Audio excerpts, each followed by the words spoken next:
the Luxembourg Web. Hello and welcome to the presentation of the Luxembourg Web Archive at the National Library of Luxembourg. We were able to open our new building in October of last year with our new reading room, which is a big success with our audience. And up until the lockdown, we were able to welcome around 1,000 visitors every day. So that's a huge increase compared to our old building. And moving on to our web archive, we started our first broad crawls in 2016. We're able to expand our team in 2017, and so far we have collected around 80 terabytes of archive data, which amounts to around 1 billion files. And the web archive is also ingested into our long-term preservation system. To introduce our team, my colleague Yves Maurer is the technical manager of the web archive, and myself, Ben Els, I am as a curator responsible for the contents of the web archive. Why is web archiving a responsibility for the National Library? Because websites are considered as online publications, so the same legal deposit which is applied to publications on paper is extended to websites, and that law was decided in 2009 in Luxembourg. So if we talk about the legal deposit, there are different areas of interest. First of all, we have all websites published in the .lu top-level domain. Also, we have all websites published by a natural person or a legal entity in Luxembourg on the territory of the country. All websites that are hosted on servers in Luxembourg. And additionally to the legal deposit, we are also interested in websites published by non-resident Luxembourg citizens or websites with relevance to Luxembourg. So we have these two areas which form our web archive, which is the legal deposit and additionally websites that add to the national heritage of Luxembourg. If we look at the .lu top-level domain, we can see that in 2018 we had reached 100,000 registered domains, which is also roughly the dimension of our broad crawls, which we operate twice a year.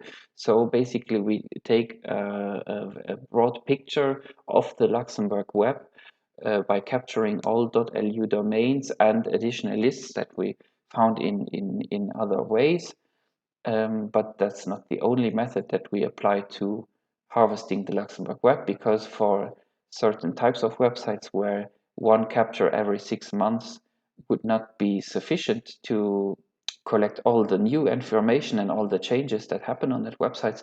On that website, we have thematic collections where we have a more selective approach and a higher crawl frequency. For instance, we are working on a collection for daily captures of all online news media, since you can imagine by capturing those only twice a year, we would miss a lot of information.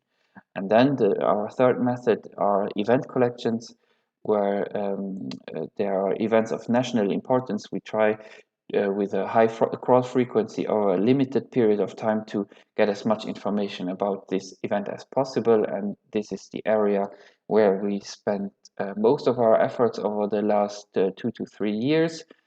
So starting with the 2017 local elections, national elections in 2018, and we also had social and European elections in 2019, which all together were kind of linked, since political parties were all the same in most elections, and also the unions from the social elections also play a role in the other campaigns. So these collections all form one ongoing timeline from 2017 to 2019. And if you, as you can see, for the local and national elections, we harvested around 1 terabyte of data. And we also had the largest seed lists for these collections. So, and also the highest number of crawls. So the social and European collections are a bit smaller. And another thing we did for the first two collections was tagging the news articles. So every news article is harvested individually, which allows us to capture each news article in different categories.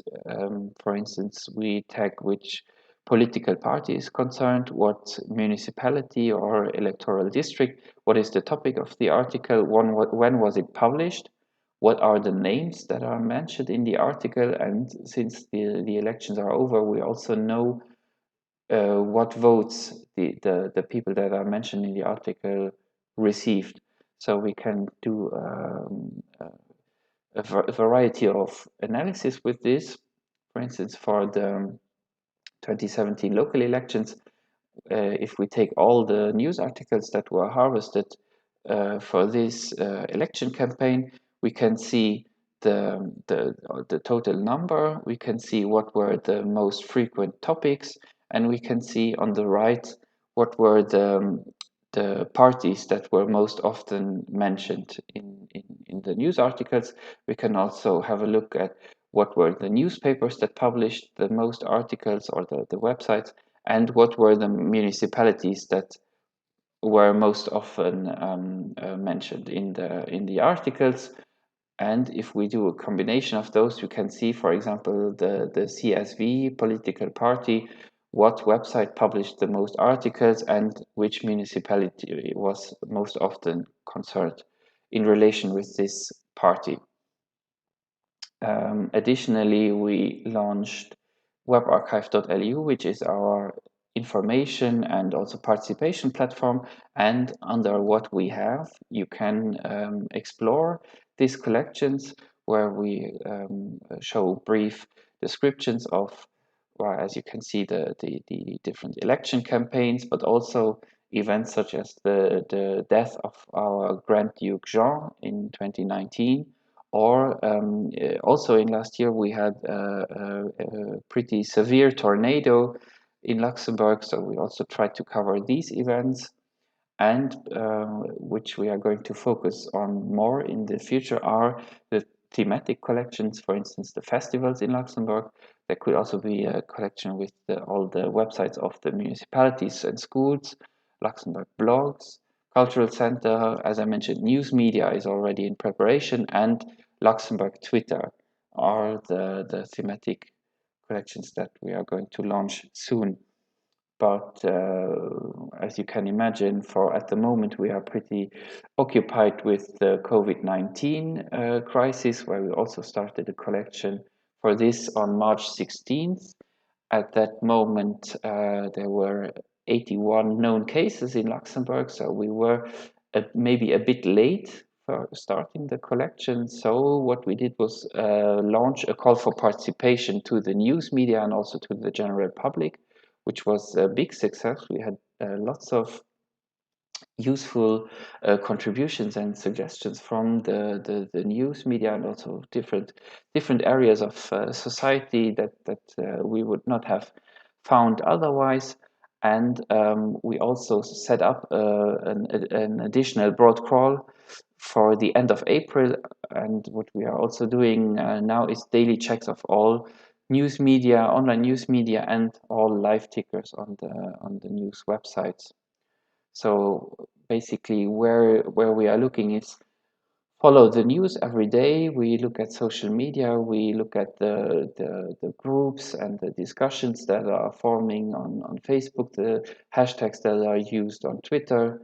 We are asking the experts in certain areas. For example, the national computing agency. We asked which websites from the public sector are most important for the public information and the official statements around the crisis. We are, as I mentioned, asking for help by our call for participation, and by following the clues, we are finding really different areas of websites where from one website you will start looking for more stakeholders in that same category,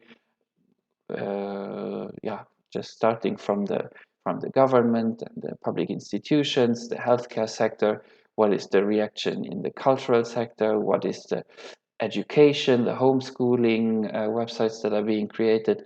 Different civil interests have published their recommendations or their analysis of the crisis.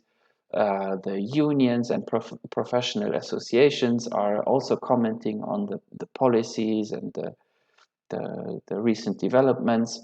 There are lots and lots of solidarity initiatives that are also spawning new websites, and yeah, it's probably one of the biggest topics on the Luxembourg web that we have ever seen.